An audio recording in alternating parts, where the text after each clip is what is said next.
الحمد لله الأكرم الذي خلق الإنسان وكرم وعلمه من البيان ما لم يعلم فسبحان الذي لا إحصاء امتنانه باللسان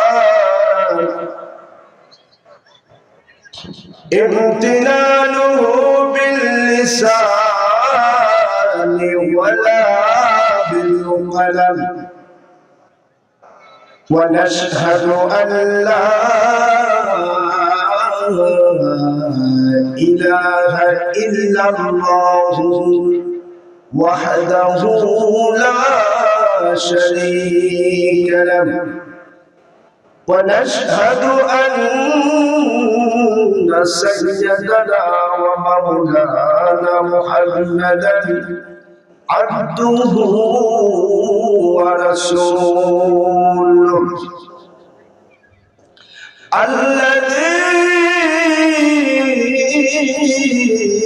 الذي أرسله بالحق شاهدا ومبشرا ونذيرا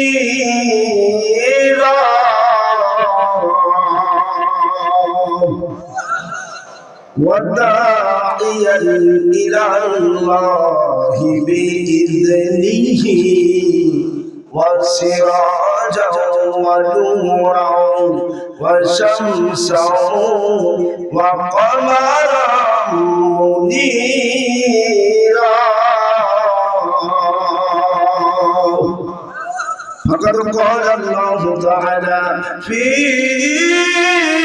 كلامه المجيد وفرقانه الحميد أعوذ بالله من الشيطان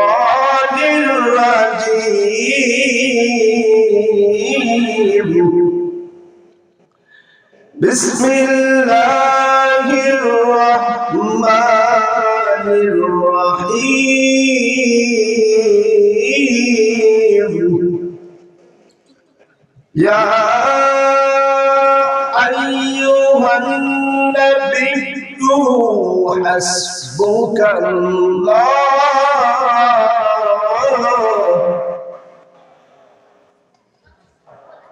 حسبك الله ومن اتبعك من المؤمنين صدق الله المولانا العظيم وعن أنس بن مالك رضي الله تعالى عنه قال قال رسول الله صلى الله عليه وسلم لا يؤمن أحدكم حتى أكون أحب إليه من وولده والناس أجمعين أو كما قال عليه الصلاة والسلام وعن عبد الله بن مسعود رضي الله تعالى عنه قال قال رسول الله صلى الله عليه وسلم حياتي خير لكم تحدثون ويحدث لكم ووفاتي خير لكم أن تردوا علي أعمالكم ما رأيت من خير نالت الله عليه وما رأيت من شر استغفرت الله عليه أو كما قال عليه الصلاة والسلام وعن عبد الله بن مسعود رضي الله تعالى عنه قال قال رسول الله صلى الله عليه وسلم إن الله لا ينظر إلى صوركم وأموالكم ولكن ينظر إلى قلوبكم وأعمالكم أو كما قال عليه الصلاة والسلام وعن عبد الله بن عمر رضي الله تعالى عنه قال قال رسول الله صلى الله عليه وسلم يكون في آخر الزمان دجالون كذابون يأتونكم من الأحاديث بما لم تسمعوا أنتم ولا آباؤكم فإياكم وإياهم ولا يضلونكم ولا يفتنونكم أو كما قال عليه الصلاة والسلام.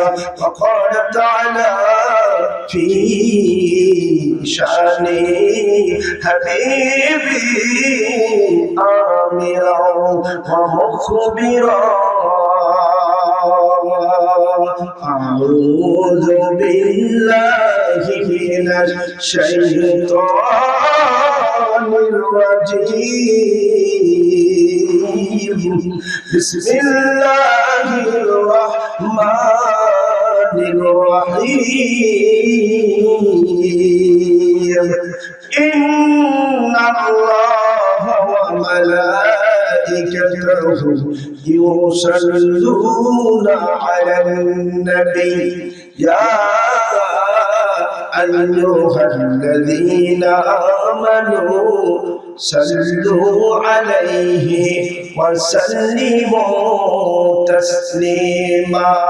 محبت قرآن اللهم سيدنا مولانا محمد وعلى آله سيدنا مولانا محمد نور مدينة بشير ধন্য তোদের জীবন তোদের মাঝে ঘুমিয়ে আসেন দুজাহানের মহাজন আল্লাহুম্মা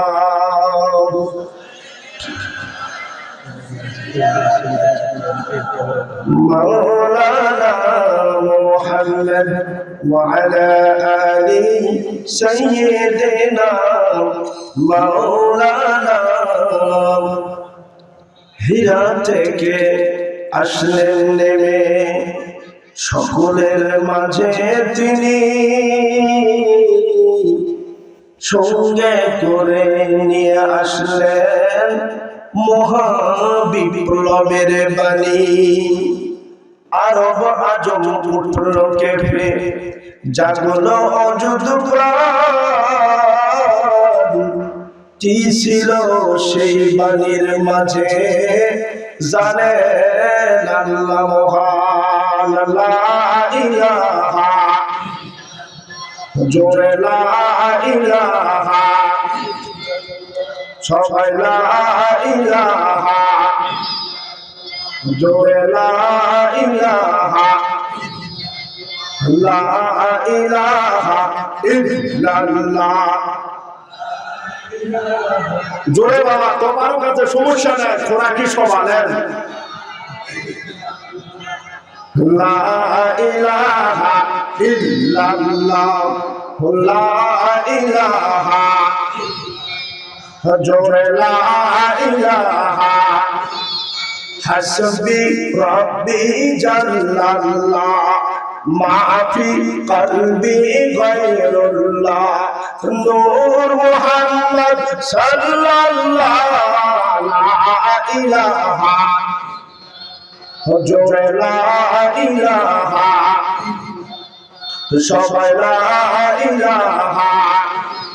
যার দিলে আছে আল্লাহর ভয় আল্লাহ আল্লাহ সব সময় সবাই যার দিলে আছে আল্লাহর ভয় আল্লাহ আল্লাহ সব সময়।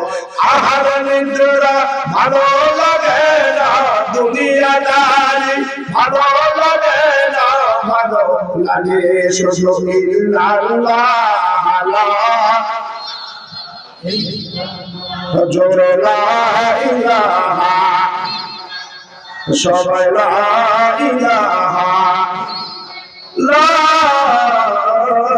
ইলাহা ইল্লাল্লাহু মুহাম্মাদুর রাসূলুল্লাহ। সাল্লাল্লাহু আলাইহি ওয়াসাল্লাম। বাবাজিরা আমার, আল্লাহ পাক রব্বুল আলামিন কত সুন্দর করে দয়া করে মায়া করে এই কোন শীতের মধ্যে আমাদেরকে এই জান্নাতের বাগানে বসার তৌফিক দান করেছেন। এই জন্য আমরা খুশি না রাজা? যদি হন খুশি, মুখে রাখেন একটু হাসি। মানুষ খুশি হলে মুখে হাসি থাকে না কান্না থাকে? তাহলে যদি হন খুশি, তাহলে মুখে রাখেন একটু আল্লাহ শুকরিয়া আদায় করে একটু বেশি। সবাই বলুন আলহামদুলিল্লাহ। দরুদ ও সালাম বর্ষিত হোক মানবতার মুক্তির দূত সাইয়্যিদুল মুরসালিন খাতামুন নবিয়্যিন শাফিউল মুজলামিন আফতারুন নবুওয়াত শাহিনশাহ রিসালাত, যার মধুর নাম মুহাম্মদুর রাসূলুল্লাহ। সবাই বলি সাল্লাল্লাহু আলাইহি ওয়াসাল্লাম। বাবাজিরা আমার, পৃথিবীতে আমাদেরকে বাস করতে হবে কেমন করে জানেন? কেঁচো চেনেন? কেঁচো, কুচা যাকে বলা হয়। আপনারা কি বলেন? কুচা চেনেন না? কেঁচো। এই কুচা সারা জীবন কাদার মধ্যে থাকে, কাদাতেই জন্ম, কাদাতেই বাস। অথচ তাকে যদি তোলা হয়, ওর শরীর পুরাটা চাষলেও 1 সেন্টি কাদা বের হবে না। কথা বলে ঠিক কিনা? বের হবে? বাবারা সাউন্ড দিতে হবে। ওই শামুকের মতন, শামুক ছিলেন? হ্যাঁ হ্যাঁ, শামুক ছিল, মনের সুখে ঘুরে বেড়াইতেছে। যদি একটু দরদ করে বলেন যে শামুক, তুমি এই যে মানুষের মাঝে ঘুরে বেড়াইতেছো, কে জানে তোমার উপরে পা দিয়ে তোমাকে পিষ্ট করে, তুমি একটু জোরে যাও। এই কথা বলে খালি শরীরে একটা ধাক্কা মারবেন। ওই যে মুখ বন্ধ করবে, আর পুরা দেহ পিঠে শিশে ছেড়ে দিবেন, তবু আর মুখ খুলবে না। জীবন যাবে, তাও আর মুখ খুলবে না। আপনারা কেউ শামুক মার্কা মুসলমান?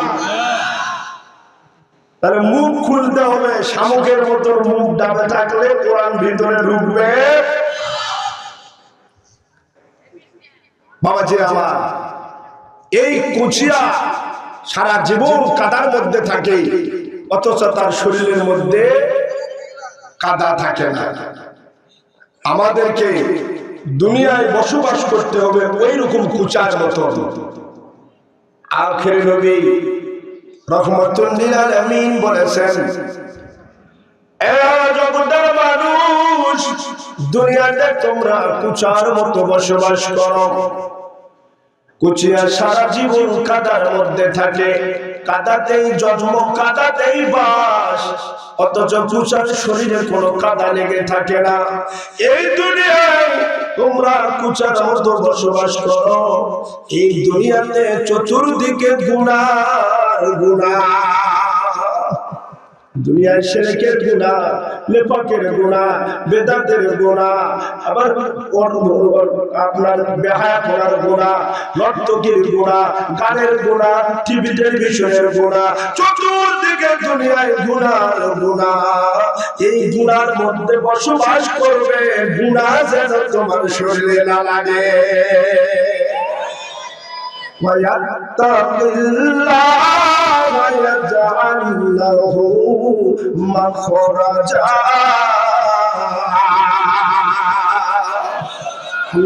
বান্দারে, তুমি আমি আল্লাহকে ভয় করো রে বান্দা, আমি আল্লাহকে ভয় করো।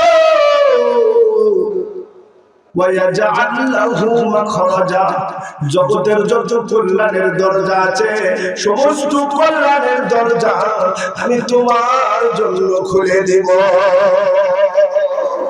বন্ধুরে, একজন মহিলা স্বামী বড় অসুস্থ, গভীর মনোযোগ দিয়ে শুনবে রে বাবা। স্বামী বড় অসুস্থ, প্যারালাইসিস হয়ে বিছানায় পড়ে আছে। ছোট ছোট 2টা বাচ্চা আছে, একজনের বয়স 10 বছর আর একজনের বয়স 7 বছর। এত নিঠুর গরিব মানুষ, সংসার চলে না, সংসার চলে না। যেই পুরুষ মানুষ ইনকাম করবে, ওই পুরুষ মানুষ প্যারালাইসিস হয়, বিছানায় পড়ে আছে। আল্লাহর বান্দি মানুষের দ্বারে দ্বারে গিয়ে কাজ করে যা পায় ওইটুকু খাবার নিয়ে এসে স্বামীকে খাওয়ায়, সন্তানদেরকে খাওয়ায়। এইভাবে কিছুদিন যাওয়ার পরে আল্লাহর বান্দি একদিন সারা এলাকা সকাল থেকে সন্ধ্যা পর্যন্ত ঘুরতেছে, কিন্তু আল্লাহর বান্দি কোনো কাজ পাইলেন না। সন্ধ্যাবেলা খালি হাতে বাড়িতে চলে আসলেন। আদরের সন্তানগুলো ডাকতে বলতেছে, মা সকাল থেকে উনাহারে আসি রে মা, তুমি দুপুরে আমাদেরকে খাবার দিয়ে যাও, আজকে খাবার দিয়ে যাওনি রে মা। ক্ষুধার যন্ত্রণায় ছটফট করতেছি, খালি হাতে এসেছি কেন রে মা, আমাদের জন্য কি কোনো খাবার নিয়ে আসনি? জনম দুঃখী মা ডাকতে বলতেছে, বাবা রে আজকে সকাল থেকে সন্ধ্যা পর্যন্ত ঘুরলাম রে বাবা, আমি কোনো কাজ পাইনি, আমি তোমাদের জন্য খাবার জোগাড় করতে পারি না। ছোট্ট ছোট্ট আদরের দুটি সন্তান মার কাছে বারবার ডাকতে বলতেছে, মা আমরা কেমন করে ওনাহারে থাকবো রে মা। জনম দুঃখী মা সন্তানের কান্না সহ্য করতে না পেরে ওই এলাকার মধ্যে একজন জমিদার মানুষ ছিল, ওই জমিদার মানুষের বাড়িতে চলে গেল।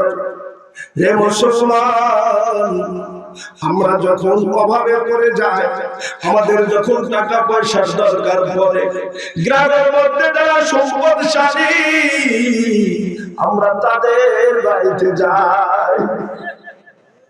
কথা বলেন ঠিক না? আল্লাহর বান্দি ওই এলাকার মধ্যে সম্পদশালী যিনি ছিলেন তার বাড়িতে চলে গেলেন, দরজায় নক করলেন। এবার জমিদার সাহেব দরজা খুলে দিলেন, দেখে আল্লাহর বান্দি বাড়ির গেটের সামনে। জমিদার ডাকতে বলতেছে, কি ব্যাপার, আমার বাড়ির দরজায় কেন, কি জন্য এসেছো? মহিলা ডাকতে বলে, ওগো জমিদার সাহেব, আজকে সারাদিন আমি ঘুরলাম গো জমিদার সাহেব, আমার কলিজার টুকরা দুটি সন্তান ওরা হারে আসে, আমার স্বামী বিছানায় পড়ে আছে, আমি তাদের জন্য কোনো খাবারের ব্যবস্থা করতে পারি না। সন্তানগুলো ছটফট করতে যে ক্ষুধার যন্ত্রণা, তাই আমি আপনার কাছে এসেছি, আপনি আমার কিছু খাবার দিয়া দিন, আমি আমার কলিজার টুকরা সন্তানদের খাওয়াইব।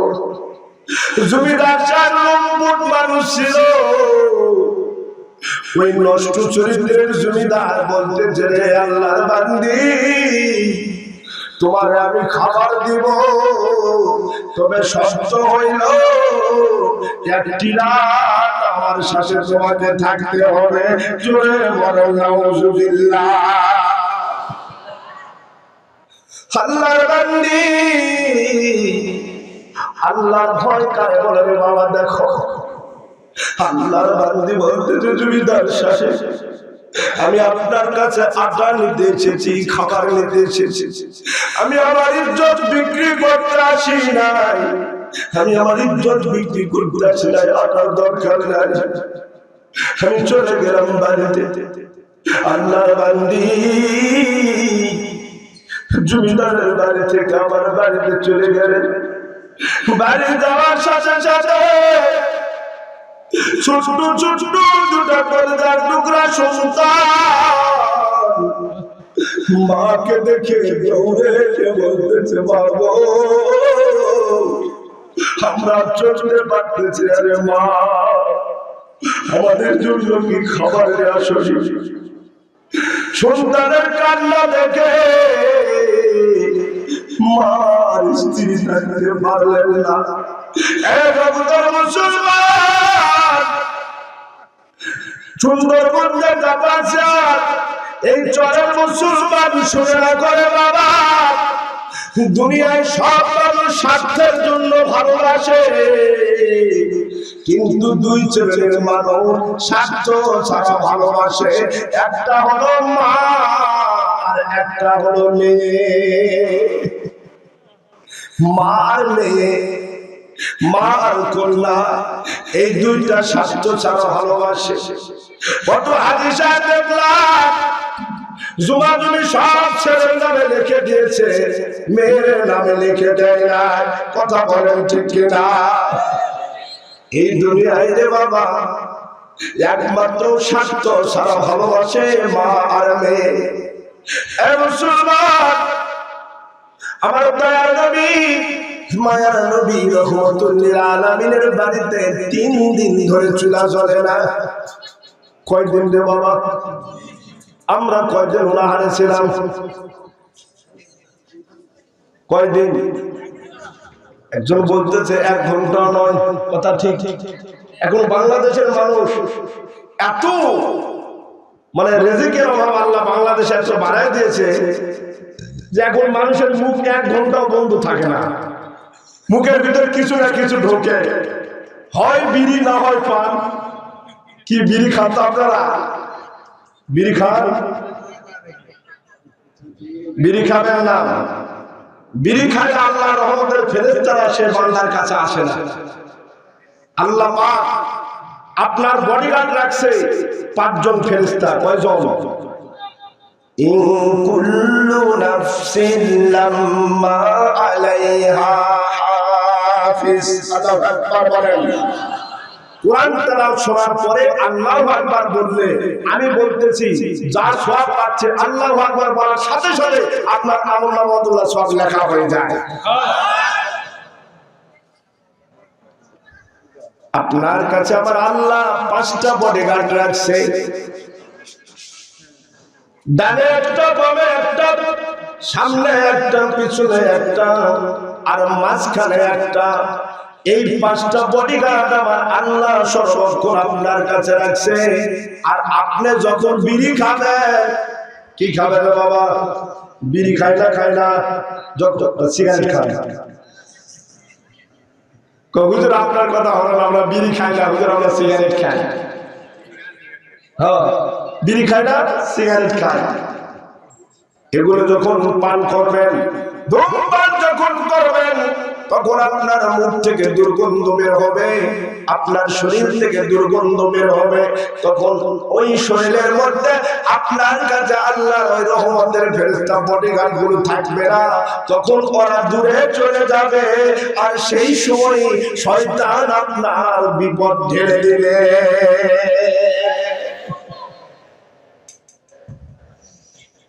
এই তামাকুর ভিতর আছে বাবাজিরা আমার মুরব্বী মানুষ, দাড়ি রাখছে, মাথায় টুপি আছে, বিড়ি টানায় আছে না নাই? এই তামাক খাবেন না রে বাবা। এই তামাকুর ভিতর আছে বিপদ, আইন বিষ। সাপের মুখে ঝুঁকে দিলে করতে না পায় বিষ। খুশ খুশ খুশ তামাকু টানতে ওঠে কাশ, উপর হয়ে কাশে তবু বিড়ি মারে কাশ। কথা বলেন ঠিক কিনা? এই তামাকু কালো করে 2 ঠোঁট আর নারী। এই তামাকুর ধোঁয়াতে হয় পাটার মতো দাড়ি। এই তামাকু খাইলে পরে হায়াত পরে কম। এই তামাকুর আগুন কিন্তু প্লাস্টার কাপড়ের জোর। বাবাজিরা আমার রহমাতুল্লিল আলামিন, দয়ার নবী, মায়ার নবী, ওই মহিলার খাবারের ব্যবস্থা কি হলো পরে বলতেছি। দয়ার নবী, মায়ার নবী রহমাতুল্লিল আলামিনের বাড়িতে 3 দিন ধরে খাবার নাই। কয়দিন? 3 দিন ধরে খাবার নাই। তাই বলে কেউ মনে করবেন না যে নবী মনে হয় গরিব ছিলেন। নাউজুবিল্লাহ বলেন।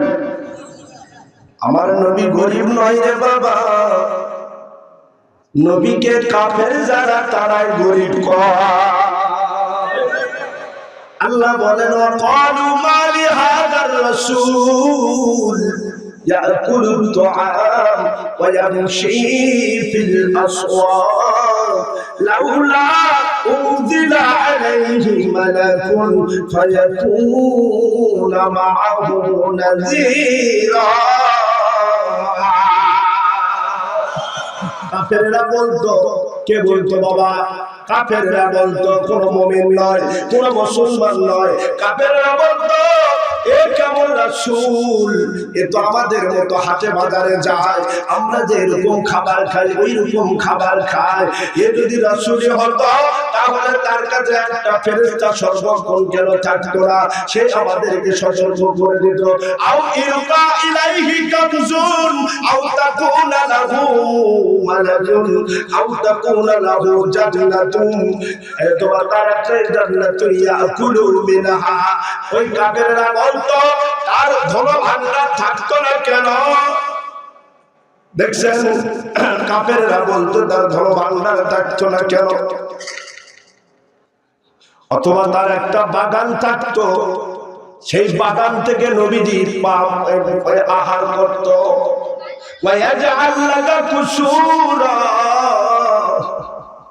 তার বিশাল বড় প্রাসাদ থাকতো। এ সব কিছু নাই কেন? আল্লাহ বলেন আমার বন্ধু তাবারাকাল্লাযী ইনশাআ জাআলা লাকা খায়রাম মিন যালিকা জান্নাতিন তাজরি মিন তাহতিহাল আনহার।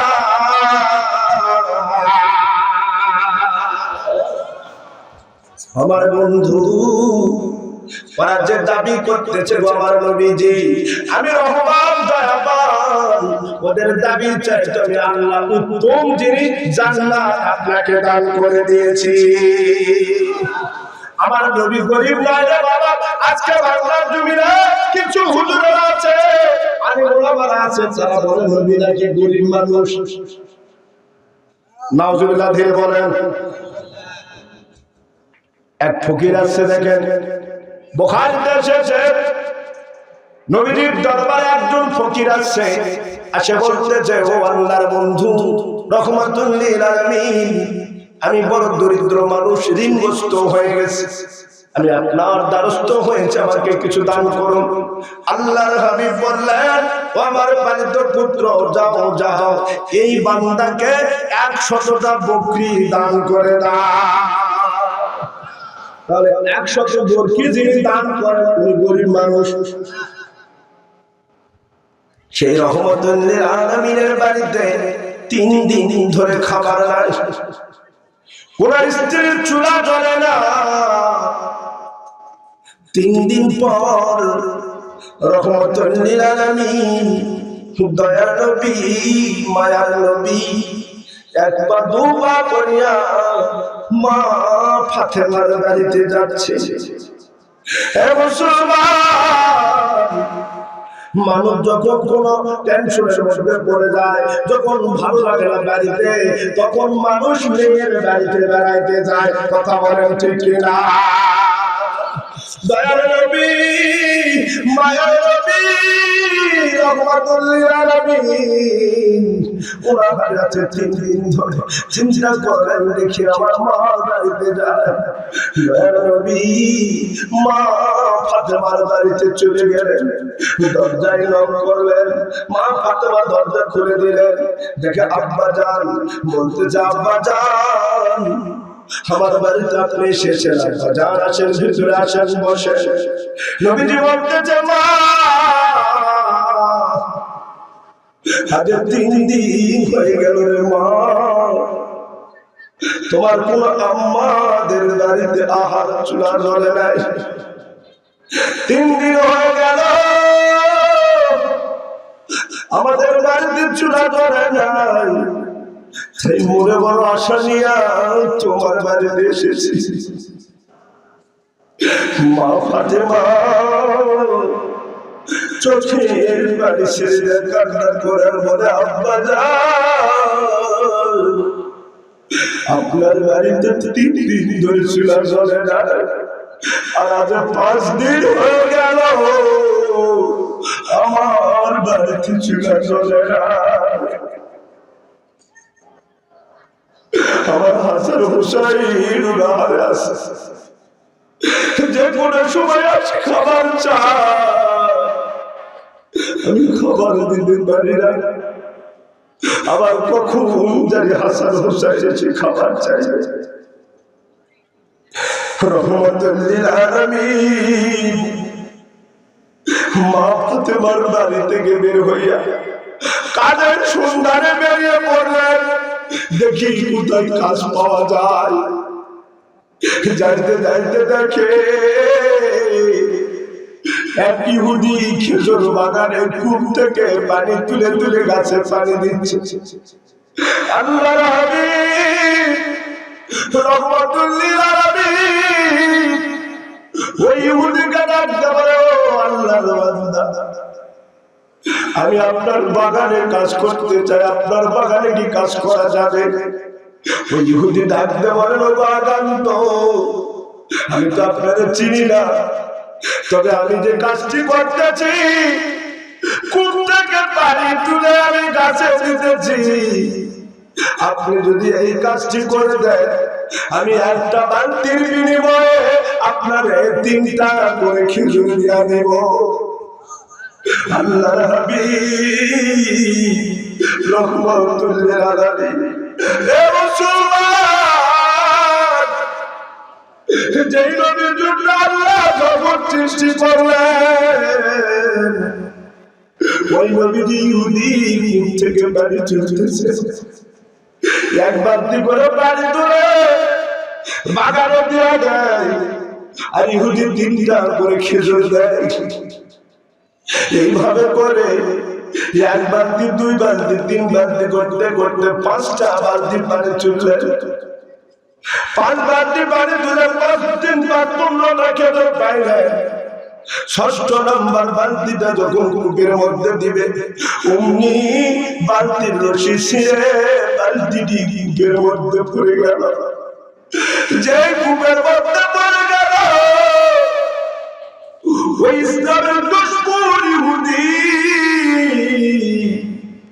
যে নবীর শরীরে মশা মাছি পড়া হারাম, ওই নবীর গালে একটা থাপ্পড় মারলেন। আমার নবীজি গাল ধরিয়া ইহুদিকে বলতেছে, বান্দা আমার ভুল হয়ে যাবে, বুঝতে পারে না, আমার থেকে ভুল ত্রুটি হয়ে বালতিটা পড়ে গিয়েছে।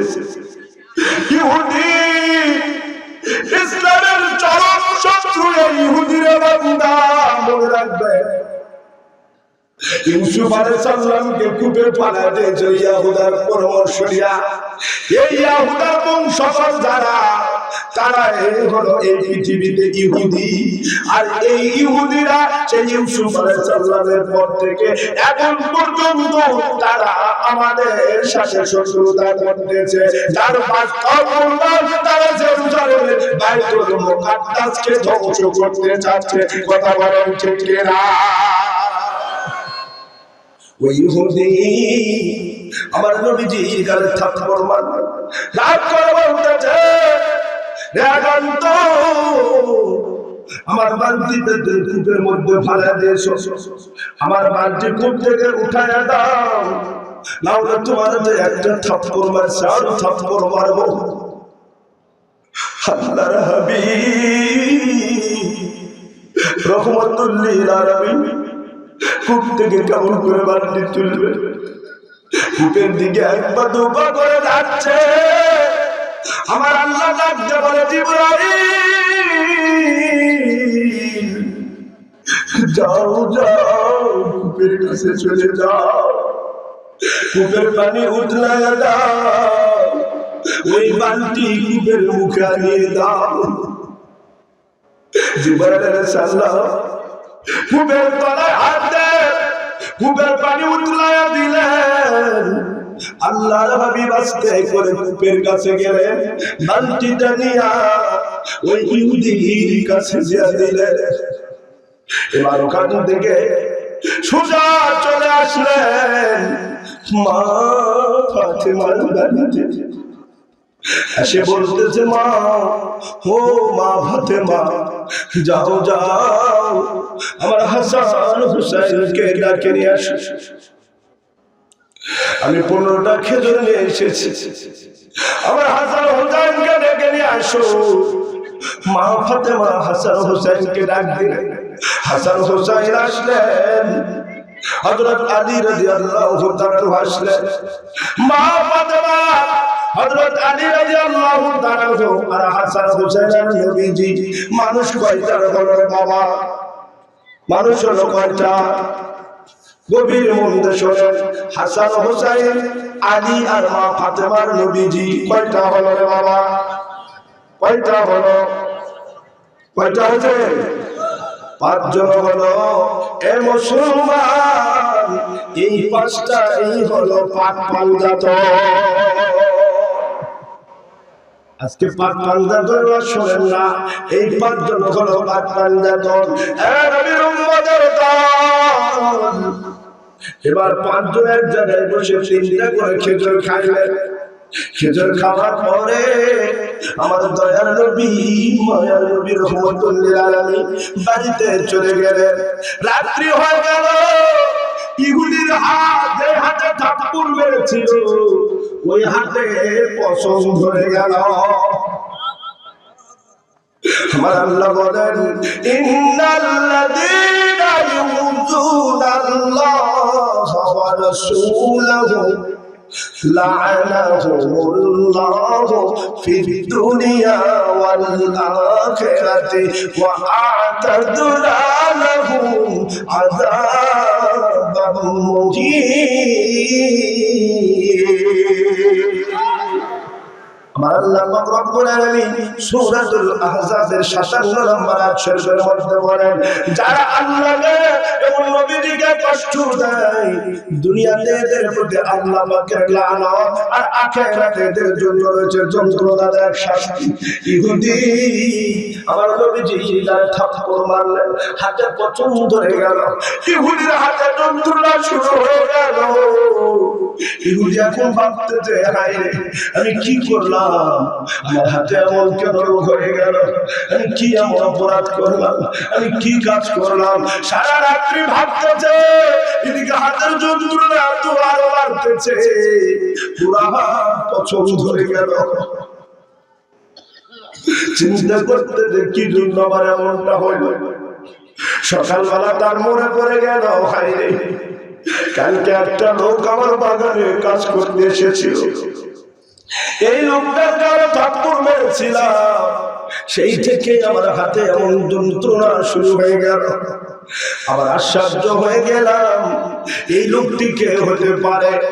এই লোকটি কে হতে পারে যে লোকটি ভুল করে বালতির দড়ি ছিঁড়ে, বালতির রশি ছিঁড়ে পড়ে গেল কূপের মধ্যে। ওই কূপে বালতি উঠানোর জন্য ওই লোকটির তো আর কোন রশির দরকার পড়লো না। জোরে বলেন সুবহানাল্লাহ। এই লোকটি তুমি চিন্তা করতে লাগলো, হায় রে, এই লোকটি কে হতে পারে? এই লোকটি কে হতে পারে? এই লোকটি কে হতে পারে?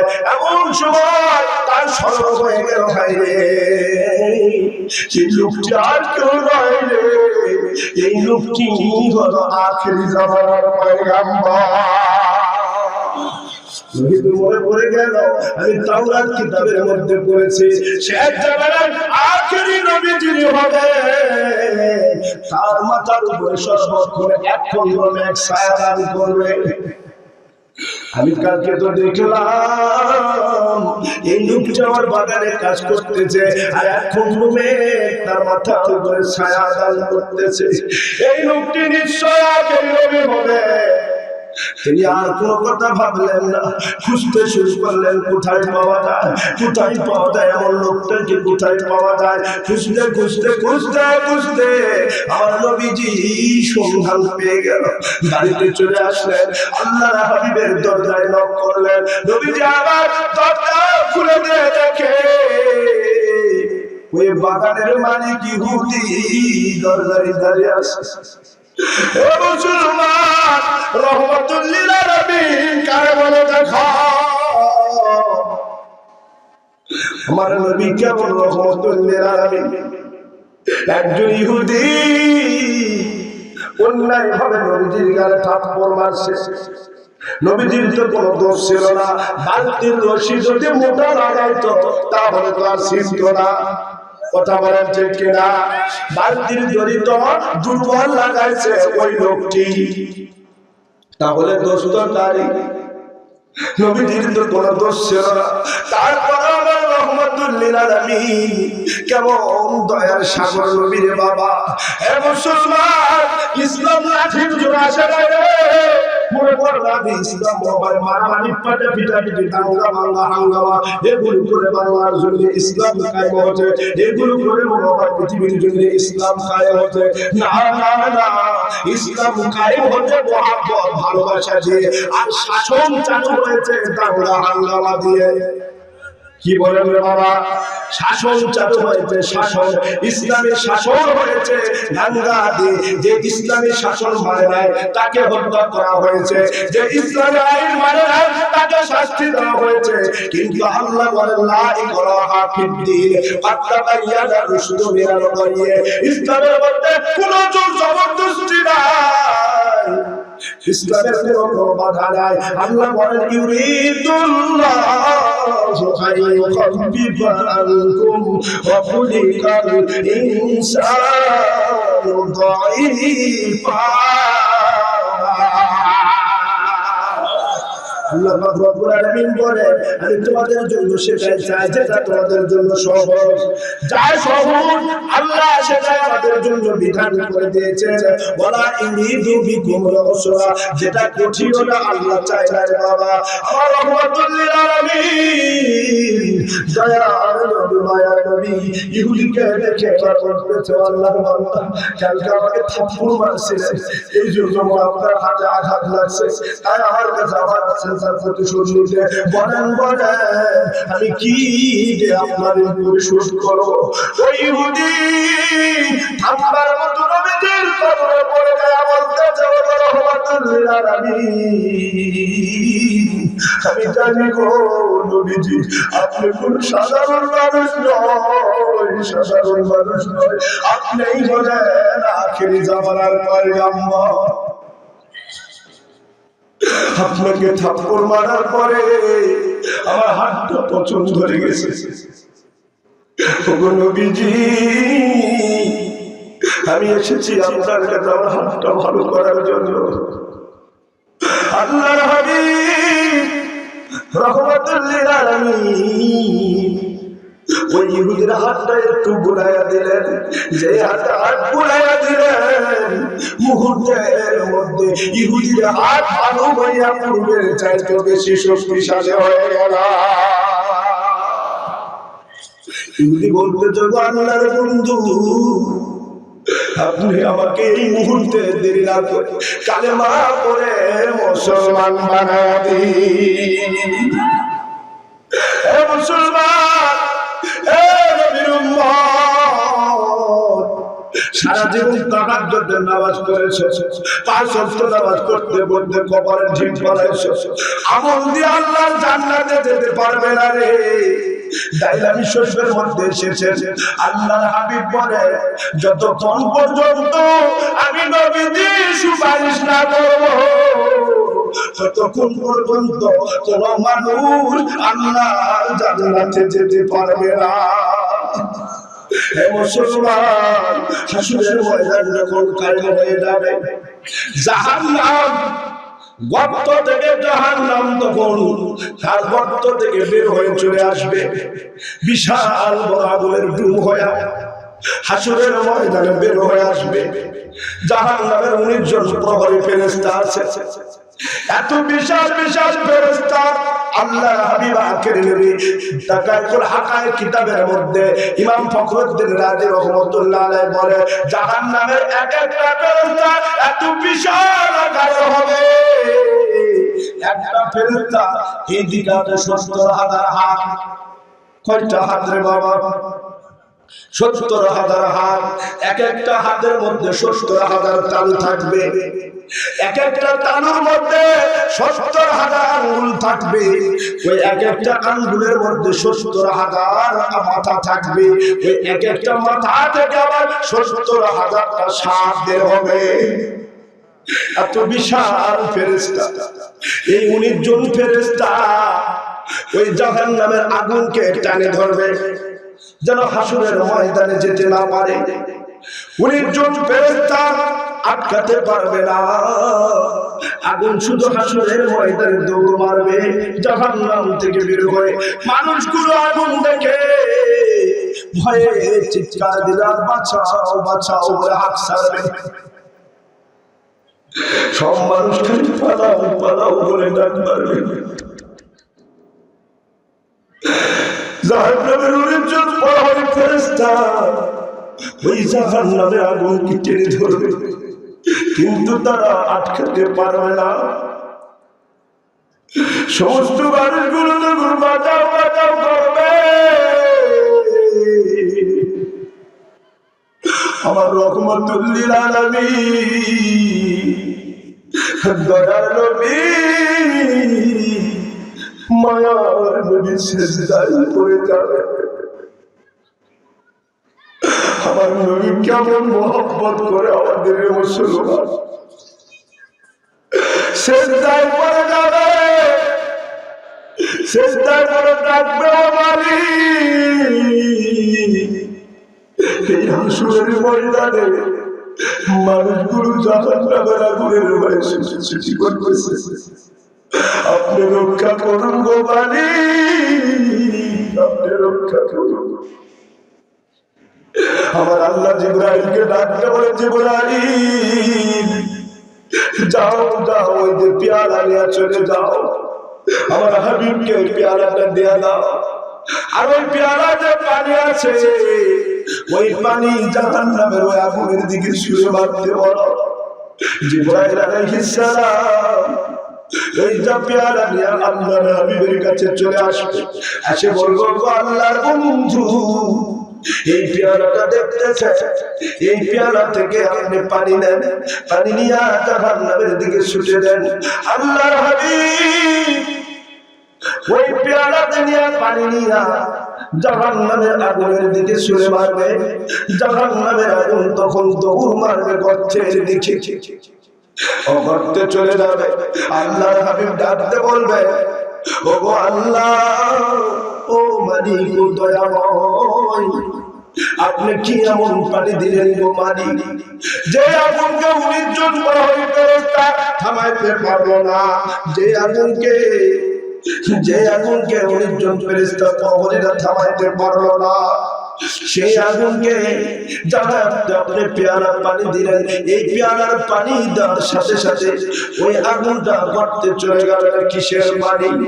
আল্লাহ ডাকতে বলবেন, ও আমার হাবিব, ও আমার বন্ধু, আপনার গুনাহগার উম্মতেরা গভীর রাত্রিতে গুনার কথা স্মরণ করিয়া চোখের পানি ছেড়ে দিয়া যখন কান্না করেছিল, ওই চোখের পানি আমি আল্লাহ কুদরতের হাতে গ্রহণ করিয়া এই পেয়ালাতে জমা করে রেখেছিলাম।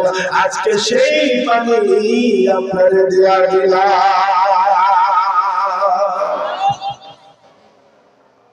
বাবাজি আমার, মহিলা স্মরণ আছে আপনাদের? ওই মহিলা সন্তানগুলো ডাকতে বলেন, আম্মা জান, খাবারের কি কোনো ব্যবস্থা করেনি রে মা? সকাল থেকে আমরা হারাচ্ছি, আমাদের খাবারের ব্যবস্থা করে দিন। জনম দুঃখী মা সন্তানের কান্না সহ্য করতে না পেরে ওই জমিদারের বাড়িতে আবার চলে গেলেন। দরজায় নক করলেন, জমিদার সাহেব দরজা খুলে দিলেন।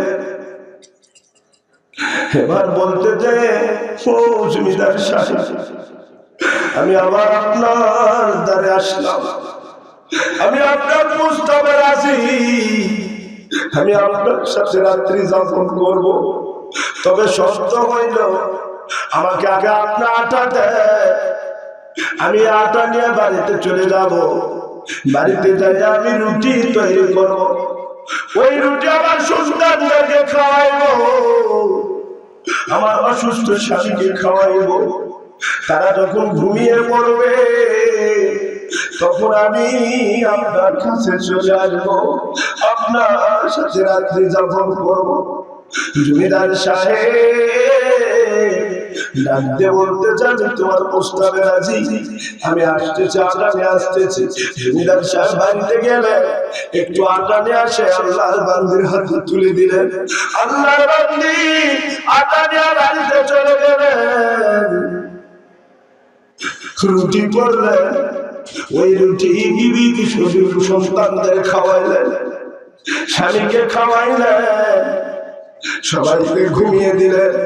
গভীর রাত্রিতে আল্লাহর বান্দি এক আকাশিয়ার চরের মুসলমান মা বোনেরা দিনের কান্দে শুনে, মা আজকে বাংলার মুসলমান নারীরা শুধু শুনে জান্নাত কোথায় জানো না রে মা। আজকে বাংলার জমিনে কত নারীদেরকে দেখি তারা অর্ধরঙ্গ ব্যায়াম করার লাগান ঘুরে বেড়ায়, আবার কেউ কেউ মসজিদে যায়, কেউ কেউ বাড়ি বাড়ি ভোরসা বেড়ায়।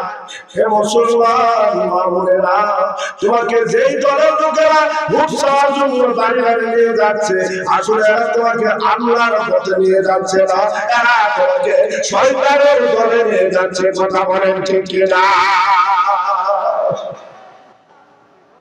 মা বোনেরা, মুসলমান ভাই আমার, মন খারাপ করবেন না রে বাবাজি। এ মা, জান্নাত কামাই করবে তোমার মসজিদে যাইতে হবে না, জান্নাত কামাই করতে তোমার দূরে সফর করা যাইতে হবে না, জান্নাত কামাই করতে তোমার মানুষের দ্বারে দ্বারে ভোট যাইতে হবে না, মানুষের দ্বারে দ্বারে ওয়াজ করতে হবে না। আল্লাহ জান্নাত রাখছে তোমার স্বামীর পায়ের নিচে। স্বামীকে খ্যাতমত করো, স্বামীর কথা মতো চলো, আল্লাহর জান্নাত তোমাকে তালাশ করবে। হে মুসলমান মা বোনেরা, দিলের কান্দে শোনে মা, ইরাকের বাগদাদ নগরে একটা কবরস্থান ছিল। এই কবরস্থান ছিল একেবারে নদীর পাশে। দীর্ঘদিন পর্যন্ত মানুষকে কবরস্থ করা হতো, কিন্তু নদীর ভাঙন আস্তে আস্তে, আপনারা ভালো বোঝেন, নদী যখন একবার ভাঙন শুরু করে দেয়, কথা বলেন ঠিক কিনা, এগুলো ভাঙে ওগুলো করে। এই তো নদীর খেলা, সকালের বেলা আমি তুই ফকির সন্ধ্যাবেলা।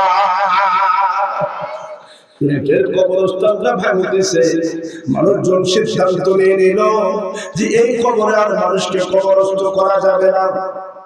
20 বছর পর্যন্ত কোন মানুষকে ওই কবরে কবরস্থ করা হইল না। 20 বছর পর একটা লাশ নদীতে ভেসে উঠল। কয় বছর পর বাবা? 20 বছর পর একটা লাশ কবরে ভেসে নদীতে ভেসে উঠল। কাফনের কাপড়ে একেবারে সাদা, নতুন।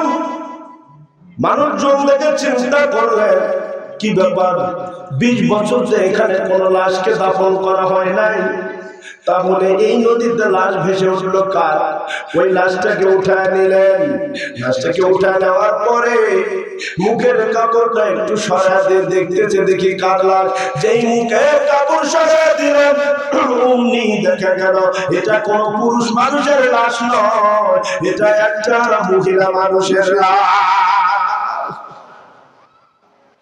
এ মহিলা বাবু, দেহের কান্দে শোনে মা, আর ওই লাশ থেকে মিশক আম্বরের মতো সুঘ্রাণ ছুটতেছে।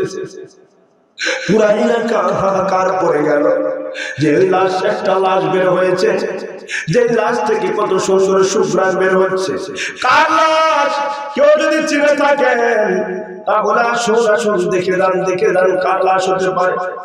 ইরাকের বাগদাদ নগরে সমস্ত এলাকার মানুষগুলো একত্রিত হয়েছে, একে একে লাশ দেখতে চলে যাচ্ছে, শুধু সুঘ্রাণ নিচ্ছে, কিন্তু কেউ চিনতেছে না, কেউ চিনতেছে না কার লাশ হতে পারে এটা, কেউ যখন চিনে না, পরিচিত যখন কেউ বের হলো না, ইরাকের বাগদাদ নগরের আলেম ওলামারা সিদ্ধান্ত নিয়ে নিল যে আমরা দ্বিতীয়বার এই আল্লাহর বান্দির জানাজা করব, কেননা ইনি সত্যিকারে একজন আল্লাহর ওলি, নেককার মহিলা।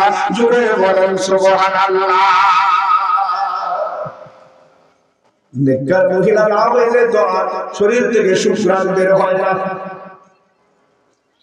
ইরাকের সমস্ত আলেম ওলামারা ফতোয়া দিয়ে দিলেন আবার আমরা জানাজা করব। লাশ সামনে রেখে এবার জানাজার জন্য সমস্ত মানুষ কাতার বন্দী হয়ে দাঁড়াচ্ছে। এমন সময় একটা বৃদ্ধ মানুষ লাশের উপর ভর করে এসে বলছে যে হুজুর, জানাজা করবেন না হুজুর, জানাজা করার আগে আমি একটু দেখতে চাই এটা কার লাশ হতে পারে। সব মানুষ এখন বলতেছে চাচা মিয়া সবার দেখা হয়েছে, সময় পার হয়ে যাচ্ছে। বলে জানাজা যখন দেখেন না, 2-1 মিনিট যখন পার হয়ে যায়, আইরে মানুষের কথা, হুজুরা কি হচ্ছে, তাদের সময় নাই, শুরু করে দেন জানাজা। মানুষজন বলতেছে চাচা মিয়া সবাই দেখলাম, আপনি আবার কি হয়েছে, দেখা রাখবে না, জানাজার কাতারে দাঁড়িয়ে যান, জানাজা করে। চাচা মিয়া বলতেছে হুজুর সবাই যখন দেখলো আমি একটা নজর দেখি। হুজুর বলতেছে ঠিক আছে চাচা মিয়া, আপনি তো একটা লোক দেখেন, এবার কাপড়ে মুখটা সরে দিলেন। চাচা মিয়া এক নজর দেখলেন, যে কাপড়ে দেখছি আর দিকে তাকাইলেন, আল্লাহু আকবার বলে চাচা মিয়া জমিনের মধ্যে বেহুশ হয়ে পড়ে গেলেন।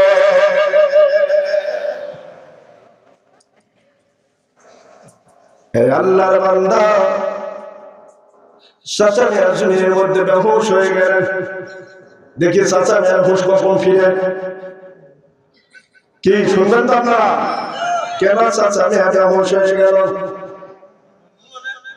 চাচা মিয়ার জ্ঞান ফিরুক দেখি ওই আল্লাহর বান্দা এবার জমিদারের বাড়িতে চলে যাচ্ছে।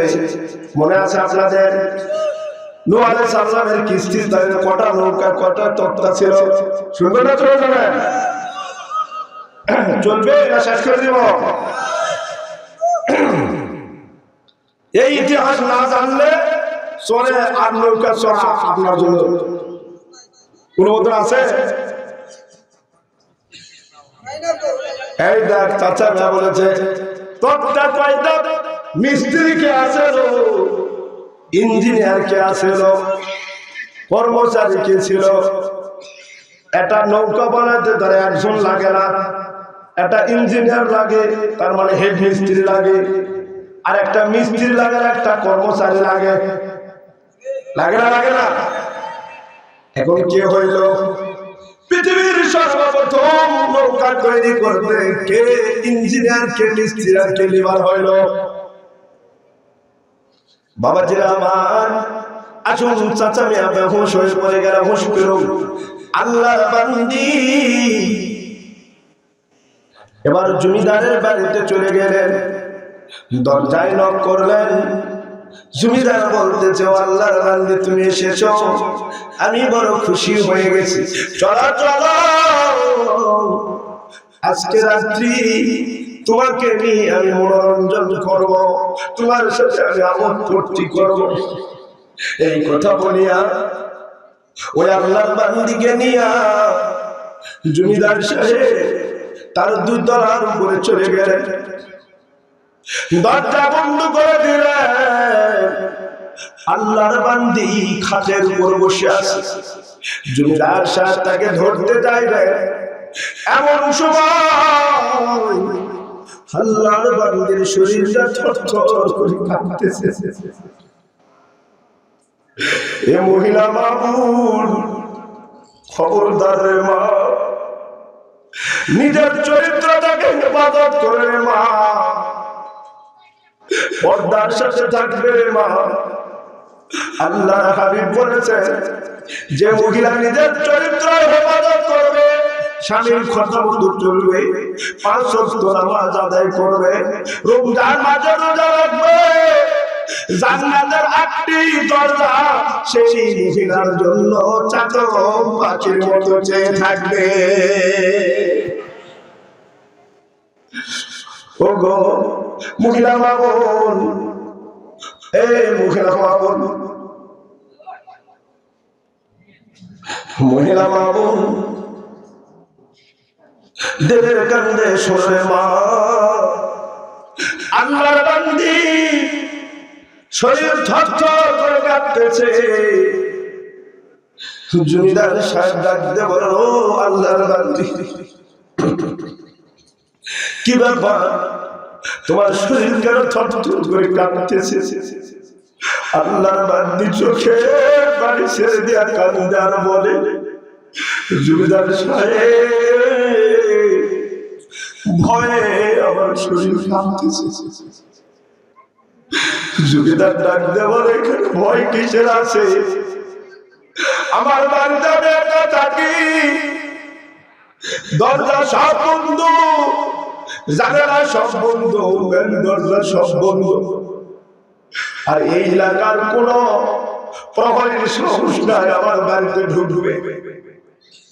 আমি এই এলাকার জমিদার, আমি হলাম পাওয়ারফুল লিডার, তোমার কোনো ভয় নাই, এখানে কেউ আসবে না। আল্লাহর বান্দি ডাকতে বলে, জমিদার সাহেব আমি তো জগতের মানুষের ভয় কাঁদতেছি না, আমি তো জগতের মানুষের ভয়, আমার শরীরটা থরথর করে কাঁপতেছে। ওই দয়াময় আল্লাহ কালকে আমাদের মাঝে যদি আমার বলে, আমার বান্দি সংসারের মায়ায় পড়ে, স্বামীর মায়ায় পড়ে আমার হুকুম তুই অমান্য করেছিস, আমি আল্লাহর সামনে কি জবাব দিব? ওই আল্লাহর ভয়ে আমার শরীরটা থরথর করে কাঁপতেছে। হে মুসলমান, আল্লাহর মুরিদদের মধ্যে কত জমিদার সাহেবের কথা শুনিয়া সঙ্গে সঙ্গে বলতেছে, ও মহিলা, আমি এত বড় একটা ধনাঢ্য লোক, কোন কিছুর অভাব নাই, আমি আল্লাহকে ভয় করি না, আর তুমি এত দরিদ্র লোক হইয়া, গরিব মানুষ হইয়া আল্লাহকে এত ভয় করো। আজ থেকে আমি তওবা করলাম, আমি আর জীবনে কোনদিন খারাপ কাজ করব না। যাও গো মহিলা, যাও, তোমার মুক্তি দিয়ে দিলাম, যাও। আর এখন থেকে তোমার পরিবার চলতে যত খরচ লাগবে সব আমি বহন করলাম।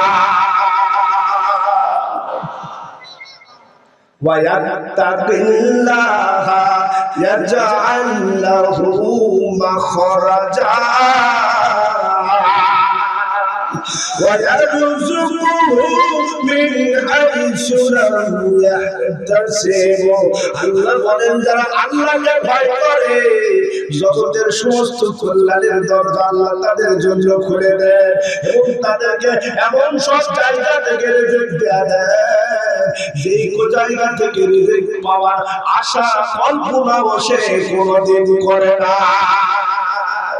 হে মুসলমান, আল্লাহর বান্দি ওখান থেকে বাড়িতে চলে গেলেন, আটা যত পারে নিয়ে চলে গেলেন। এইভাবে 1 বছর 2 বছর, কয়েক বছর পর ওই জমিদার সাহেব দুনিয়া থেকে বিদায় হয়ে চলে গেলেন। জমিদার সাহেব মারা গেলেন। এখন এলাকার মানুষ কেউ আলোচনা করবে না। কি করবে না?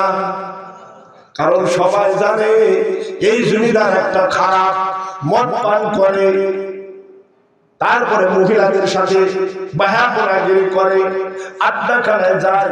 যত খারাপ লোক চরিত্র ছিল এই জমিদারে, এলাকার মানুষ কেউ আর তার জানাজা করবে না। একটা সুইপার ডাক দিলেন, সুইপার ডাকে নিয়ে তার লাশটা নিয়ে ডাস্টবিনের মধ্যে ফালা দিলেন। যে জায়গায় ময়লা আবর্জনা থাকে ওই ময়লা আবর্জনার জায়গায় লাশটা ফালাইয়া দিলেন। একদিন যায়, 2 দিন যায়, 3 দিন যায়, লাশ পচা গলা তো দূরের কথা, যতই দিন যায় ততই লাশ দিয়ে যেন সুঘ্রাণ বের হয়। নবী আমার জান, নবী আমার প্রাণ, নবী আমার জান, নবী আমার প্রাণ। নবীর জন্য করতে রাজি, নবীর জন্য করতে রাজি, জীবন কুরবান। নবী আমার জান, নবী আমার প্রাণ। নবীজিকে রাখছি আমি হৃদয় গভীরে, হাসরেতে তরাইবে সেই আশাতে। নবীজিকে রাখছি আমি হৃদয় গভীরে, হাসরেতে তরাইবে সেই আশাতে। নবী ছাড়া রোজ হাসুরে, নবী ছাড়া রোজ হাসুরে পাবে না পরিত্রাণ। নবী আমার জান, নবী আমার প্রাণ, নবী আমার জান, নবী আমার প্রাণ। উম্মতিয়া বলে নবী কাঁদেন রোজাতে, কিয়ামতে উম্মত সারা যাবে না জান্নাতে। আল্লাহু আকবার। উম্মতিয়া বলে নবী কাঁদেন রোজাতে, কিয়ামতে উম্মত সারা যাবে না জান্নাতে। সেই নবীজির সুপারিশ পেতে, সেই নবীজির সুপারিশ পেতে রাখিও ঈমান। নবী আমার জান, নবী আমার প্রাণ, নবী আমার জান, নবী আমার প্রাণ। নবীর বিরহে কেঁদেছিল মরা গাছে, নবী তাকে ঘোষণা দিলেন জান্নাতি বলে। নবীর বিরহে কেঁদেছিল মরা গাছে, নবী তাকে ঘোষণা দিলেন জান্নাতি বলে। আল্লাহু আকবার। সেই নবীকে কষ্ট দিলে, সেই নবীকে কষ্ট দিলে থাকবে না ঈমান। নবী আমার জান, নবী আমার প্রাণ। নবীর জন্য করতে রাজি, নবীর জন্য করতে রাজি, জীবন কুরবান। নবী আমার জান, নবী আমার প্রাণ। আল্লাহু আকবার। কি আপনার কি রোজা আছে নাকি? আপনাদের গলা যে সাউন্ড, মনে হচ্ছে না আপনারা মনে একটা রমজান মাস চলছে, রোজা আছে। দেখছেন খেয়াল করতেছে তোমারও কাছে, তার মানে খাবারও আছে। তাহলে একটু কথা বলে না, হজম করে নেন। কষ্ট হচ্ছে আপনাদের? নারে তাকবীর। পিছনে ভাইরা যে সাউন্ড দিলেন, এর চাইতে মহিলা মানুষকে যদি বলা হতো তোমরা একটু জোরে তাকবীর দাও, এদের সাউন্ড মনে হয় এই চর পার হয় কোন জায়গা থেকে আসলাম ওই বার চলে যাইতো, বাজারে চলে যাইতো। তার বাস্তব প্রমাণ যখন 2 মহিলা ঝগড়া লাগে, ওদের গলার সাউন্ড কমসে কম 2 কিলো দূরে শোনা যায়।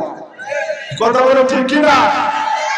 আল্লাহ বলেছে এক মহিলার শরীরে যা শক্তি আছে পুরুষের শরীরে তার ডবল শক্তি আছে। তাহলে এখন 2 মহিলার সাউন্ড যদি 2 কিলো যায়, আপনার এতগুলা পুরুষ আছে, আপনাদের সাউন্ড কয় কিলো যাওয়ার কথা? তাহলে আপনারা পুরুষ না মহিলা? দেখি কেমন সাউন্ড হয়। নারায়ে তাকবীর। কেমন হয়েছে? 80% হয়েছে। এখন পুরা পুরুষের মতো সাউন্ড হয় না। নারায়ে তাকবীর। বাবাজি আমার, 3 দিন হয়ে গেল লাশ পড়ে আছে, মনে আছে?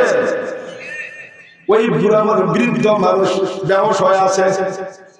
দেখি ওর হুঁশ কখন ফিরে। যখন হুঁশ ফিরবে তখন ওর কাছ থেকে শুনবো কেন বেহুশ হয়ে পড়লো।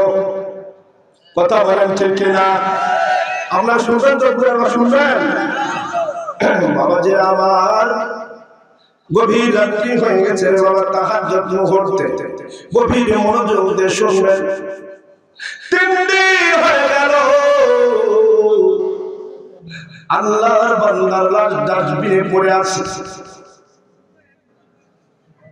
লাশ পচা করা তো দূরের কথা, গন্ধ বের হওয়া তো দূরের কথা, যতই দিন যায় ততই লাশ দিয়ে যেন সুঘ্রাণ বের হয়। 3 দিন পর আমার আল্লাহ পাক রব্বুল আলামিন পয়গম্বর মূসা আলাইহিস সালামকে জানায়া দিলেন, 70,000 নবীদের সরদার পয়গম্বর মূসা আলাইহিস সালাম। এ মুসলমান, কোরআনে কারিমের মধ্যে আল্লাহ 25 জন নবী রাসূলদের নাম নিয়ে এসেছে। কয়জন বাবা? 25 জন নবী রাসূলের নাম। আল্লাহ পাকের 1 লক্ষ মতান্তরে 2,24,000 নবী রাসূল আছে, তার মধ্যে 25 জন নবী রাসূলের নাম আল্লাহ কোরআনের মধ্যে নিয়ে এসেছেন। 1 নম্বরে আদম আলাইহিস সালামের নাম, 2 নম্বরে ইদ্রিস আলাইহিস সালামের নাম, 3 নম্বরে নূহ আলাইহিস সালামের নাম, 4 নম্বরে হুদ আলাইহিস সালামের নাম, 5 নম্বরে সালেহ আলাইহিস সালামের নাম, 6 নম্বরে ইব্রাহিম আলাইহিস সালামের নাম, 6 নম্বরে 7 নম্বরে শুআয়ব আলাইহিস সালামের নাম, 8 নম্বরে হযরত ইসমাঈল আলাইহিস সালামের নাম, 9 নম্বরে ঈসা আলাইহিস সালামের নাম, 10 নম্বরে ইউসুফ আলাইহিস সালামের নাম, 11 নম্বরে আইয়ুব আলাইহিস সালামের নাম। বলবো সব বলবো 25টা। রাত্রি গভীর হয়ে যাচ্ছে রে বাবা। এ মুসলমান, সেই মূসা আলাইহিস সালাম 70,000 নবীদের সরদার পয়গম্বর মূসা আলাইহিস সালামকে আল্লাহ ওহীর মাধ্যমে জানায়া দিলেন, ও আমার পয়গম্বর, আপনি অমুক এলাকায় চলে যান, ওই এলাকায় ডাস্টবিনের মধ্যে আমার একজন ওলি বান্দার লাশ পড়ে আছে, তুমি তার জানাজা কাফন দাফন সারায়া দাও।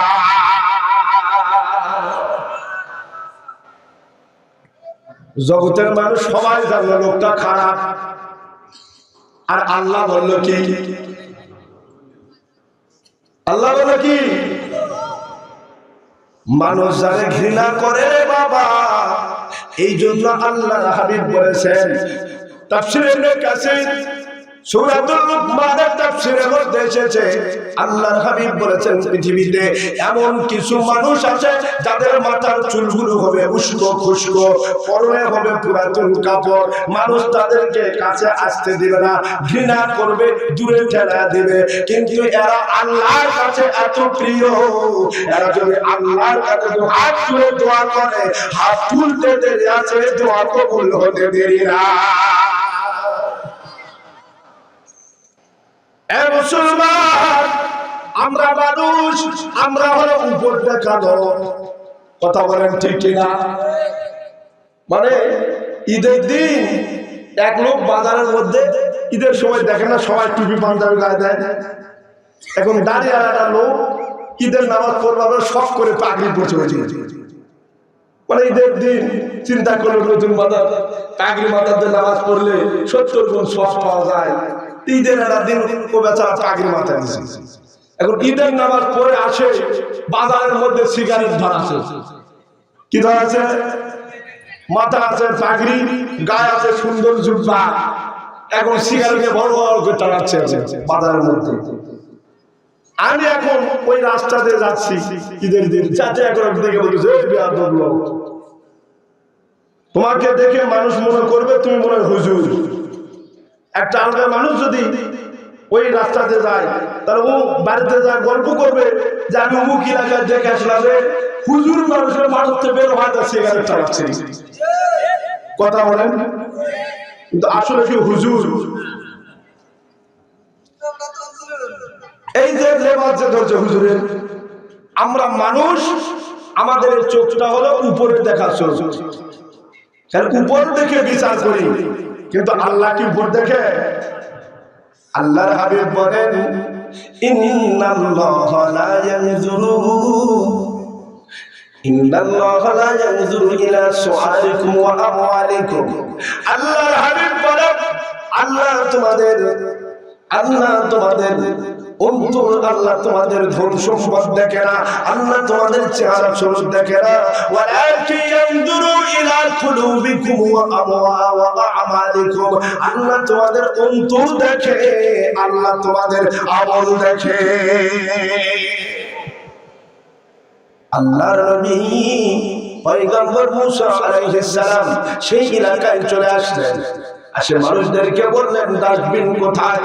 ডাস্টবিনের কাছে নিয়ে গেলেন, গিয়ে দেখে একটা লাশ পড়ে আছে। লোকজনের একত্রিত হয়েছে, আল্লাহর নবী মুসা আলাইহিস সালাম এসেছে। এবার তিনি বললেন ওই লাশটাকে উঠায় নিয়ে আসো, ওকে গোসল করে দাও, কাপড় পরে দাও, আমি নবী, আমি তার জানাজার নামাজি করব।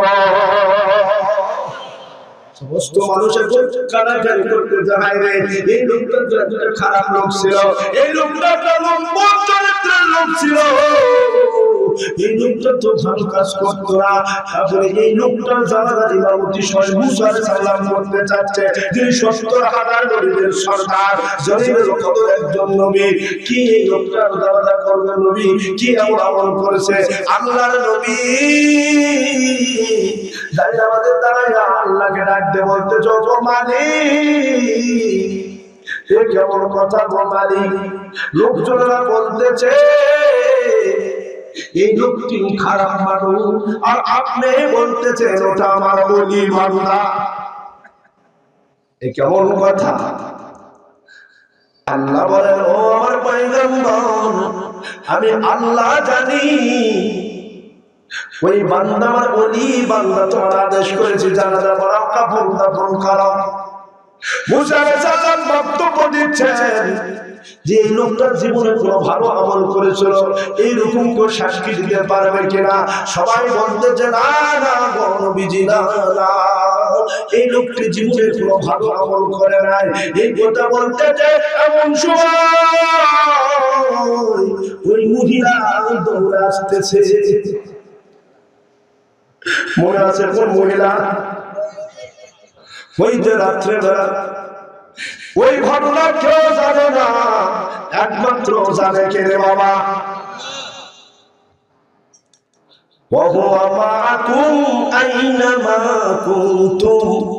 তোমরা যেখানে যে অবস্থায় থাকো না কেন, আল্লাহ সাথে আছে।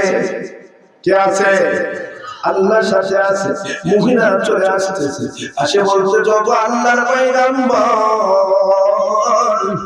এই মানুষটি একটি ভালো আমল আমি জানি গো আল্লাহর পয়গম্বর। বলতেছে মা তুমি কি এমন ভালো আমলের কথা জানো? সমস্ত ঘটনা যখন খুলে বললেন, সব ঘটনা খুলে বলার পরে মুসা আলাইহিস সালাম ডাকতে বলতে যে এলাকাবাসী, এই লোকটি গভীর রাত্রিতে তওবা করেছে আল্লাহর দরবারে, আর আল্লাহ ওটা এত পছন্দ করেছে, আত-তাইবু মিনাজ যামবি কামাল্লা যামবা লাহু। আল্লাহর হাবিব বলেন যারা গোপনে আল্লাহর নিকট তওবা করে, আল্লাহ ওদের জীবনের সমস্ত গুনাহ মাফ করে দিয়া মাসুম গুনাহ বানায়া দেয়। মুসলমান, এই কাপাসে চলে মুসলমান, শুনে রাখো আল্লাহর নবী মুসা, আল্লাহর নবী নূহ আলাইহিস সালাম পৃথিবীতে সর্বপ্রথম কিস্তি তৈরি করেছিলেন। কি তৈরি করেছিলেন? কিস্তি মানে নৌকা। আল্লাহ পাক যখন কাফের মুশরিকদের শাস্তি দেওয়ার সিদ্ধান্ত নিয়ে নিলেন, কি দিয়ে শাস্তি দিলেন? পানিতে ডুবে মারবেন। তাতে ডুবে মারবেন মানে সেই সময় মানুষ এত লম্বা ছিল। নূহ আলাইহিস সালামের একটা সন্তান ছিল, নাম হলো কেনান। কি নাম? নূহ আলাইহিস সালামের 4টা সন্তান, শাম, হাম, ইয়াফিস আর কেনান। এই কেনান এত লম্বা ছিল, এ যদি সাগরত পা দিত তাহলে হাঁটা ভিজত না। তাহলে চিন্তা করেন, এ মানুষ ছোট না বড়? আদম আলাইহিস সালাম ছিলেন 120 হাত লম্বা আর 6 হাত চওড়া। কয় হাত? কিয়ামতের দিন আমরা যখন জান্নাতে যাব, সবাই আমরা ওই 120 হাত লম্বা হব আর 6 হাত চওড়া হব। এ সুবহানাল্লাহ, ধীরে বলেন। ও চিন্তা করতে তো হুজুর যত গাছ গছাই থাকলে তো মাথার ছেলে লাগবে নাকি? কিছুই লাগবে না, এত লম্বা হবে মানুষ। আল্লাহর নবী, কি বাবা কষ্ট হচ্ছে আপনাদের? কষ্ট হচ্ছে? আপনার দু একজন উঠতেছেন কেন? কি কষ্ট হচ্ছে আপনাদের? না এক করতে বলেন, অনেকক্ষণ আছে তো এক হচ্ছে মনে হয়। যারা যাবেন বাবা, আগেই বলেছি যদি যান তাহলে আমাকে বলে যেতে হবে পৃথিবীতে সর্বপ্রথম নৌকাকে তৈরি করেছিল কয়টা তক্তা ছিল, কেমন করে চললো। যদি বলতে পারেন ওয়াজ শোনা লাগবে না, আপনার সুচি জগৎ তোমাকে প্যাকেট দিব। আর যদি না চলেন, না জানেন, তাহলে বসে ওয়াজ শুনতে হবে। কথা বলেন ঠিক কিনা? সারা জীবন নৌকায় চললে চলে মুসলমান, কিন্তু নৌকা যদি আর জানলে না, কিসের নৌকা চড়াও তুমি? বাবাজিরা আমার, আল্লাহ যখন সিদ্ধান্ত নিয়ে নিলেন এদের ডুবে মারব, তখন নূহ আলাইহিস সালামকে ডাকতে বলেন, আমার পয়গম্বর আপনি একটা নৌকা তৈরি করুন। নূহ আলাইহিস সালাম বলতে, যত মালিক আমি কেমন করে নৌকা তৈরি করব? এই নৌকা আবার কি জিনিস? দেখছেন, এই নৌকা আবার কি জিনিস? এটা আমি তৈরি করব কেমন করে? আল্লাহ ডাকতে বলো, আমার পয়গম্বর চিন্তার কোনো কারণ নাই, টেনশনের কারণ নাই। আমি আল্লাহ হলাম নৌকা বানানোর ইঞ্জিনিয়ার, তুমি হলে মিস্ত্রি, আর জিবরাইল আলাইহিস সালাম হলো লেবার। আল্লাহ বলেন ইঞ্জিনিয়ার। কে ইঞ্জিনিয়ার? আল্লাহ হলেন ইঞ্জিনিয়ার, নূহ আলাইহিস সালাম হলেন মিস্ত্রি, আর জিবরাইল আলাইহিস সালাম হলো লেবার। এবার বলতে চান, আল্লাহ ও মালিক আপনি যদি ইঞ্জিনিয়ার হন তাহলে আমার আর কোনো চিন্তা নাই, কেননা আপনিই তো বলেন আসমান জমিনের মালিক। জোরে বলেন সুবহানাল্লাহ। ও মালিক কিস্তি তো তৈরি করবো রে মালিক, কেমন করে তৈরি করবো? আমার আল্লাহ ডাকতে বলে, জিবরাইল যাও যাও জান্নাত থেকে তক্তা নিয়ে হাজির হয়ে যাও। হে মুসলমান, এখন একটা নজর দিয়ে দেখবেন রে বাবা, এই জায়গায় আলেম ওলামা আছেন, এই জায়গায় গভীর মনোযোগ দিয়ে শুনবেন। জান্নাতের প্রত্যেকটা গাছ হবে স্বর্ণের। কিসের গাছ রে বাবা?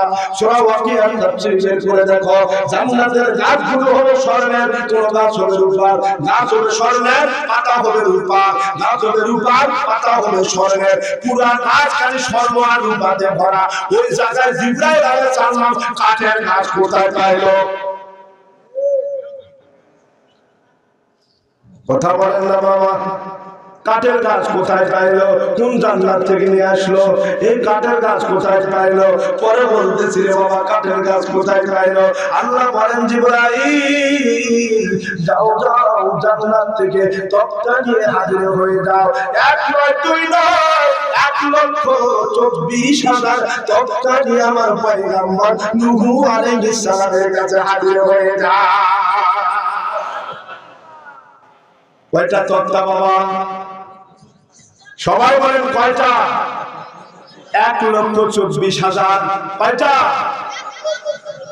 জোরে বলতে হবে না, কিন্তু কালকে আর নৌকা চলে পারবেন না। 1,24,000 তক্তা নিয়ে হাজির হয়ে গেল। এখন প্রশ্ন হলো, যে সময় পেরেক নাই, পেরেক বোঝেন, লোহা নাই, সুপারগুলো আটা নাই, ফেভিকল আটা নাই, ওই সময় তক্তা জোড়া লাগবে কেমনে? তক্তা তো জোড়া লাগা লাগবে, না হলে তো ফুটাতে পানি বের হয়, নৌকা ডুবে যাবে। 1,24,000। আমার আল্লাহ ডাকতে বলে, জিবরাইল প্রত্যেকটা তক্তার উপরে এক একটা তক্তার উপরে এক একটা নবীর নাম লিখে দাও। আদম আলাইহিস সালাম থেকে শুরু করে মুহাম্মদ সাল্লাল্লাহু আলাইহি ওয়াসাল্লাম পর্যন্ত 1,24,000 তক্তায় 1,24,000 নবীর নাম লিখে দিলেন।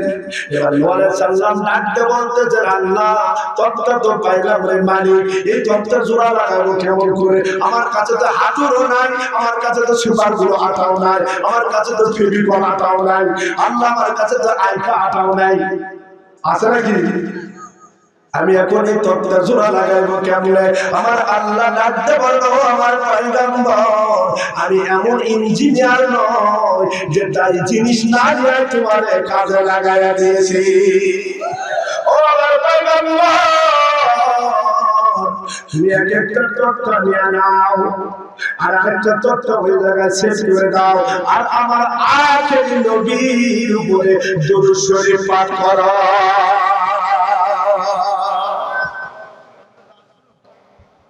আমার নবীর উপর, আমার হাবিবের উপরে দরুদ শরীফ পাঠ করো।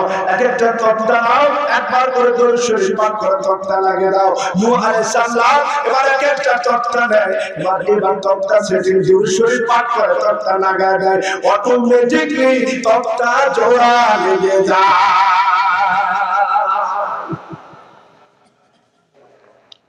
বাবাজিরা আমার, মুসলমান, নৌকার ইতিহাস মধ্যে পৃথিবীর সর্বপ্রথম কেমন করে নৌকা তৈরি হইল? এবার 1,24,000 তক্তা দেয়া নৌকা তৈরি হলো, কিন্তু নৌকা ভাসে না। কি হয় না? আচ্ছা, ভাসলে কি না ভাসলে নৌকা যাওয়া যায়? 3 দিন আগে আমি আপনাদের ওই ফুটানি বাজার ঘাট থেকে বারাসি ঘাটে আসতেছি, আসতে দেখি মাঝখানে নৌকার তলা থেকে গেছে।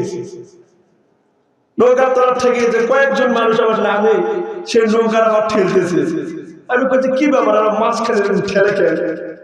তো ওরা বলতেছে, হুজুরের নৌকা নিচে ঠেকে গেছে, ওটা ওই জায়গায় আটকে গেছে, আর যাওয়া পারে না। আমার তো মানে ইতিহাসগুলো মনে পড়ে যায়। সুবহানাল্লাহ বলেন। তাহলে যে নৌকা ভাসে না, ওই নৌকা চলা যাবে? নূহ আলাইহিস সালাম ডাকতে বলে, ওগো মালিক, নৌকা তো তৈরি করলাম রে মালিক, এই নৌকা তো ভাসে না, আমি এখন কি করব? আমার আল্লাহ পাক রব্বুল আলামিন জিবরাইল আলাইহিস সালামকে ডাকতে বলে, জিবরাইল জান্নাত থেকে আরো 4টা তক্তা নিয়ে হাজির হয়ে যাও। কয়টা তক্তা? তাহলে তক্তা কয়টা হলো? 1,24,000 4টা। কয়টা হলো? 1,24,000 4টে তক্তা। ওই 4টা তক্তা নিয়ে যাও। জিবরাইল আলাইহিস সালাম 4টি তক্তা নিয়ে চলে আসলেন। আমার আল্লাহ ডাকতে বলল, জিবরাইল এক একটা তক্তায় একটা তক্তায় লেখো আবু বকর সিদ্দিক রাদিয়াল্লাহু তাআলার নাম, দ্বিতীয় তক্তায় লেখো হযরত ওমর রাদিয়াল্লাহু তাআলার নাম, তৃতীয় তক্তায় লেখো হযরত উসমান রাদিয়াল্লাহু তাআলার নাম, চতুর্থ তক্তায় লেখো হযরত আলী রাদিয়াল্লাহু তাআলার নাম। এই 4টা তক্তা যখন কিস্তির চারদিকে লাগা দিলেন, অমনি কিস্তি ভেসে উঠল। এখন বাবাজিরা আমার, কিস্তি তো ভাসলো কিন্তু যায় না। কি হয় না? এখন যে নৌকা চলে না, ওই নৌকা দিয়ে কি হবে? যে সময় নাই কোনো তেল, নাই কোনো মোবিল, নাই কোনো ইঞ্জিন, নাই কোনো মেশিন, নাই কোনো কারেন্ট, কোনো কিছুই নাই, ওই সময় নৌকা কেমন করে চলবে? নূহ আলাইহিস সালাম ডাক দিয়ে বলেন, ওগো মালিক, নৌকা তো ভাসলো রে মালিক, কিন্তু এই নৌকা এখন যাবে কেমন করে? আমার আল্লাহ জিবরাইলকে ডাকতে বলে, জিবরাইল যাও যাও, জান্নাত থেকে আরো 3টা তক্তা নিয়ে হাজির হয়ে যা। তাহলে মোট তক্তা কয়টা হলো বাবা? 1,24,060টি। কয়টি? মনে রাখবেন না বাবা, খাতায় লিখে রাখেন। এই পৃথিবীতে সর্বপ্রথম যে নৌকা তৈরি করা হয়েছিল, ওই নৌকার তক্তা ছিল 1,24,060টি। এবার জিবরাইল আলাইহিস সালাম জান্নাত থেকে 3টা তক্তা নিয়ে আসলেন। প্রথম তক্তায় মা ফাতেমার নাম, দ্বিতীয় তক্তায় ইমাম হাসানের নাম, তৃতীয় তক্তায় ইমাম হুসাইনের নাম। সামনে লাগা দিলেন মা ফাতেমার নামের তক্তা, ডানে লাগা দিলেন ইমাম হাসানের তক্তা, বামে লাগা দিলেন ইমাম হুসাইনের তক্তা। যেই তক্তা লাগায় দিল, তেল নাই, মোবাইল নাই, মেশিন নাই, কারেন্ট নাই, পর্ব নাই, কিছুই নাই, কিস্তি এবার মনের সুখে চলতেছে। বাবাজি আমার, গভীর মনোযোগ দিয়ে শুনবেন রে বাবা। মনে আছে আপনাদের? মুরব্বী মানুষ অজ্ঞান হয়ে পড়ে আছে, হুঁশ ফিরাবো বাবা, জ্ঞান ফিরাবো, জ্ঞান ফিরে নাকি হয় দেখি। এ মুসলমান, এ মহিলা মাবুন, দিলের কান্দে শোনে বাপ, মুরব্বী মানুষ বেহুশ হয়ে পড়ে আছে, কিছুক্ষণ পর তার জ্ঞান ফিরে আসে। এবার হুজুররা ডাক দিয়ে বলতেছে, চাচা মিয়া, এত মানুষ দেখলো, কেউ তো বেহুশ হলো না। চাচা, আপনি কেন থেকে বেহুশ হয়ে গেলেন? আপনি কি চিনেন এই লাশটি কার? মুরব্বী ডাকতে বলে, হুজুর, ও আলিম সাহেব, এই লাশটি আর কারণ আর কারণ, এটা আমার স্ত্রীর লাশ।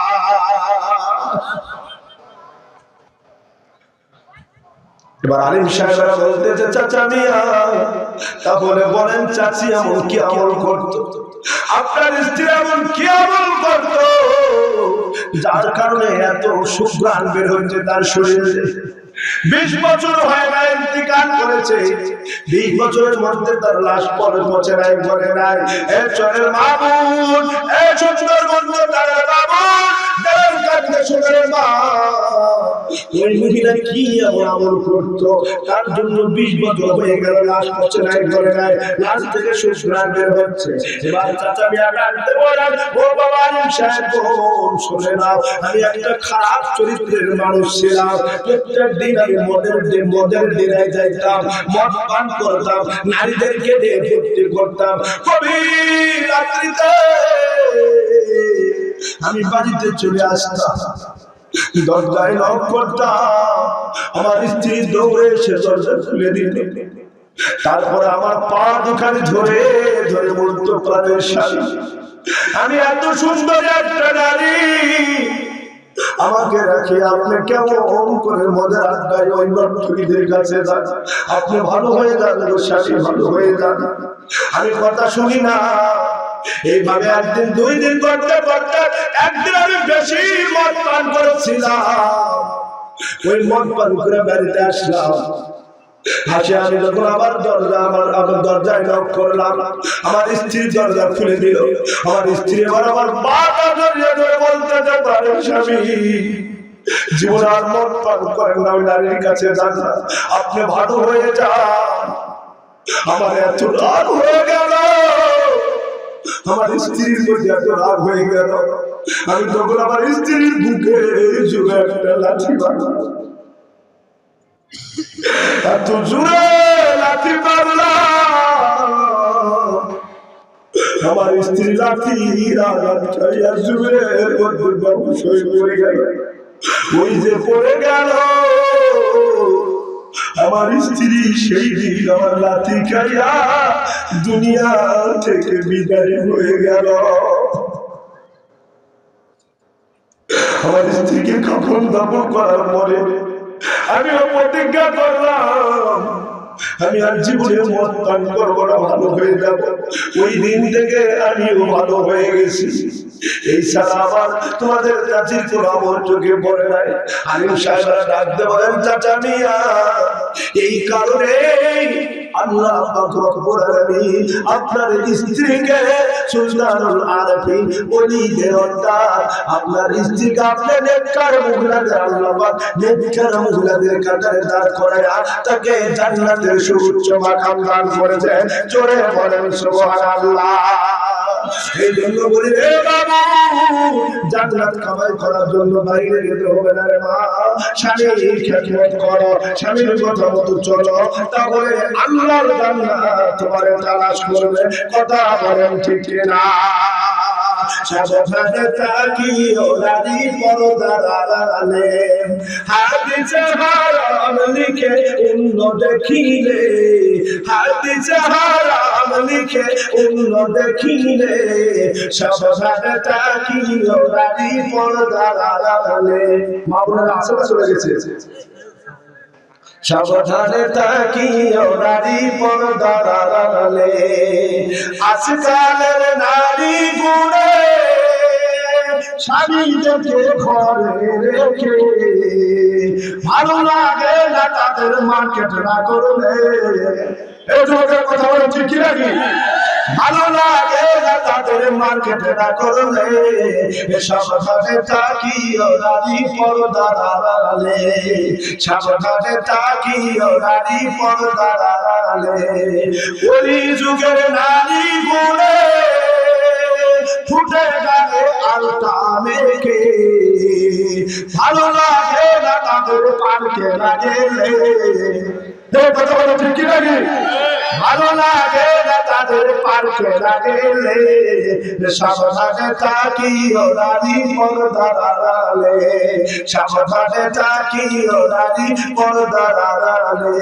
শোনো নারী হাদিসের বাণী, তোমরা যাও না আর পর্দা সারি, সাফায়াত করবেন না নবী দাউসা হইলে, সাফায়াত করবেন না নবী দাউসা হইলে, সাবধানে তাকিও নারী পর্দার আড়ালে, সাবধানে তাকিও নারী পর্দার আড়ালে। কথা বলেন ঠিক না? এখনকার মা বোনেরা হয়ে গেছে কি জানেন? এখনকার মা বোনদের যে অবস্থা, আগেকার জামানায় কোন দিয়ে বিয়ে করা লাগতো? কথা বলেন। মুরব্বী যারা আছেন তারা বলতে পারবেন, যাদের জন্ম যুদ্ধের আগে হয়েছে, যুদ্ধের আগে যাদের জন্ম হয়েছে তারা বলতে পারবেন। আগেকার মানুষদেরকে পুরুষ মানুষ টাকা দিয়ে মেয়েদেরকে বিবাহ করে নিয়ে যেত, কিন্তু এখন উল্টা মুখে কি হয়? মেয়ে মানুষকে বাড়িতে বার করে দিতে টাকা লাগে। তার মানে কি জানেন?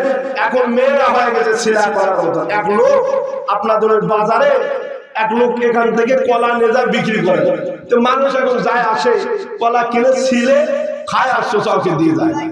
এখন ও চিন্তা করলো যে কি এই কলা শোষা করে প্রতিদিন আমি আবার নিয়ে আসার চাইতে, মানুষ তো ছিলেই খায়, তাদের কলাগুলা ছিলে শোষাগুলা রাখে কলা নিয়ে যায়।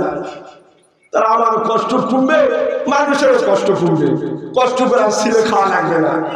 এই কথা চিন্তা করে কলাওয়ালা পরে দিন সব কলা ছিলে বেশ সুন্দর সাজে গুজে গাওয়াত করে সাজে গুজে ওই বাজারে চলে গেছেন। আচ্ছা বাবা, এখানে যত মানুষ আছেন সবগুলা বলেন তো, ওই শিলা কলা টাকাতে কে কে কিনে কিনে হাত করেন তো? কেন? তো ভালো মনে করে নিয়ে গেছে, ও তো ভালো মনে করে কষ্ট করে শিলা লাগবে না, আমার সোচা ভয় নিয়ে আসা লাগবে না, ও শিলাই লেগেছে। কিন্তু কেউ কি নিবে? কেউ নিবে না। আজকে লাস্টে যখন হাত যখন ভেঙে যাচ্ছে তখন আল্লাহ দেখতেছে কি কি ব্যাপার, আমি এত উপকার করলাম, কলা ছিলে নিয়ে আসলাম, মানুষ আর নিবে আর খাবে, তা কেউ নেয় না। লাস্টে সন্ধ্যাবেলা সুইপার টাকা দিয়ে ওই কলা ডাক বেড়ে ফেলে দেওয়া আছে। কথা বলেন ঠিক কিনা? ঠিক আজকে আমাদের মহিলা মা বোনেরা হচ্ছে ঠিক শিলা কলার মতো। কথা বলেন ঠিক কিনা? মহিলা মা বোন, তুমি যদি পর্দার মধ্যে থাকতে, তুমি যদি বাইরে ঘোরাফেরা না করতে, তোমাকে বিক্রি করতে অর্থাৎ বিবাহ দিতে ডিমান্ড দেওয়া লাগতো না, তোমাকে টাকা উল্টা মুখে দিয়ে নিয়ে যাইত। কথা বলেন ঠিক কিনা? আজকে বাবাদের আমার এখন এই বাজারে সিরা জুতা ড্যাম ব্যাটারি সবার দাম আছে না?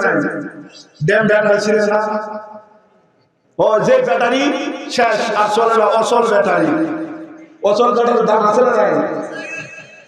দাম জানেন অসল ব্যাটারি মানে যে ব্যাটারি ওই যে আপনারা এই ভ্যান গাড়ি চালান না, আপনার সোলার চালান, ওই সোলারের ব্যাটারি যখন চলে না অসল, ও কি কিনে কিনে না? বাপরে বাপ, 270 টাকা 240 টাকা কেজি। আপনার এলাকায় মনে হয় কত টাকা কেজি? 140। দেখছেন 240 টাকা কেজি। তাহলে চিন্তা করেন ওই ড্যাম ব্যাটারিরও দাম আছে, সিরা জুতা নেয় না। তাহলে সিরা জুতা ড্যাম ব্যাটারি সবার দাম আছে, কিন্তু আমাদের মেয়েদের দাম নাই। একে বিক্রি করবা গেলে উল্টা মুখে টাকা দিয়ে বিক্রি করা লাগে। কথা বলেন ঠিক কিনা? এই কাপাসিয়ার মা বোনেরা, আজকে তোমাদের দাম তোমরা এখানে চলে মা পর্দার মধ্যে থাকো, তোমাদের দাম এমনি বেড়ে যাবে। এই জন্য বলি রে মা, শোনো শোনো মা বোনেরা, জ্ঞান করো না জ্ঞান। বর্তমান বাজারে তোমার দাম কমিল কেন? সিরা জুতা দাম ব্যাটারি সবার দাম আছে, তোমার কেন দাম নাই মা বর্তমান বাজারে? কথা বলেন ঠিক কিনা? দাম যদি মা তুলতে চাও বোরকা করো গাই, বোরকা না করলে তোমার দাম হবে না। তাই তোমরা বাবা ফলের মতো আম কাঁঠালের নেই, কাঁঠাল পাকিলে পরে খাইতে লাগে মজা, খোলা বাজারে রাখলে পরে মাঝি করে বাসা। কথা বলেন ঠিক কিনা? কবি বলে 7 সন্তানের মা যারা কানে করে মার্কেটেতে যায়, তাই দেখি আর দোকানদারে আপা করে কয় বিয়া হয়নি বোরকা করে মার্কেটেতে যায়, তাই দেখি আর দোকানদারে খানায় আম্মা কয়। আজও বোরকার দাম আছে ভাই দেখো না হাট বাজারে, বোরকা দেখিলে তারে ভালো কথা বলে। কথা বলেন ঠিক কিনা? বাবা যাওয়ার কষ্ট হচ্ছে আপনাদের? এই জন্য মহিলা মা বোনদেরকে বললে মা, খবরদার রে মা, যখন বাহিরে বের হবে পর্দার সাথে বোরকার শেষ বোরকা পরে বের হবে। আর আপনি সর্বক্ষণ স্বামীর মনকে সন্তুষ্ট করবেন। স্বামীর মন বাজার করিয়া তাহাজ্জুদের নামাজ যদি আদায় করো, আল্লাহ বলেন রে বান্দি, তোমার ওই তাহাজ্জুদ আমার কাছে কোনো কাজে আসবে না। যতক্ষণ পর্যন্ত স্বামী সন্তুষ্ট না হয়েছে, ততক্ষণ পর্যন্ত আল্লাহ সন্তুষ্ট হবে না। মুসলমান, সে আল্লাহকে আমরা সন্তুষ্ট করতে চাই না? কারা কারা চায়? বাবা দোহা উঁচু করে দেখান, দোহা উঁচু করে দেখান। নারে তাকবীর। বাবা দিলে আবার হাত নামান।